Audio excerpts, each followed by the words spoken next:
कैसे हो जाला प्यार मूवी 20 जुलाई को हो रहा है रिलीज। जी हाँ दोस्तों, आपका स्वागत है मेरे चैनल ऑसम भोजपुरी पर। वीडियो को पूरा देखिएगा। वीडियो पसंद आए तो वीडियो को लाइक और चैनल को सब्सक्राइब कीजिएगा। दोस्तों, पिछले साल पावर स्टार पवन सिंह की एक मूवी रिलीज हुई थी सिनेमा घरों में, जिस मूवी का नाम कैसे हो जाला प्यार है। दोस्तों, पावर स्टार पवन सिंह की यह मूवी बहुत ही जबरदस्त है। इस मूवी में आप लोगों को पवन सिंह का भरपूर एक्शन प्लस रोमांस देखने को मिलेगा और इस फिल्म में पवन सिंह के साथ काजल राघवानी ने काम किया है और इस फिल्म में पवन सिंह आप लोगों को बॉक्सिंग करते हुए नजर आएंगे।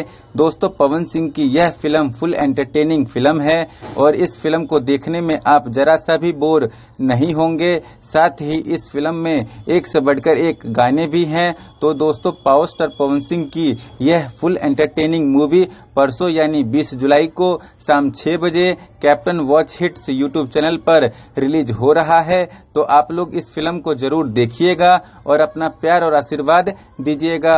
दोस्तों, आप लोगों को पवन सिंह की इस फिल्म के रिलीज होने का बेसब्री से इंतजार था कि नहीं, कमेंट करके जरूर बताइएगा। फिर मिलते हैं किसी नए वीडियो में। वीडियो पसंद आए तो वीडियो को लाइक और चैनल को सब्सक्राइब कीजिएगा।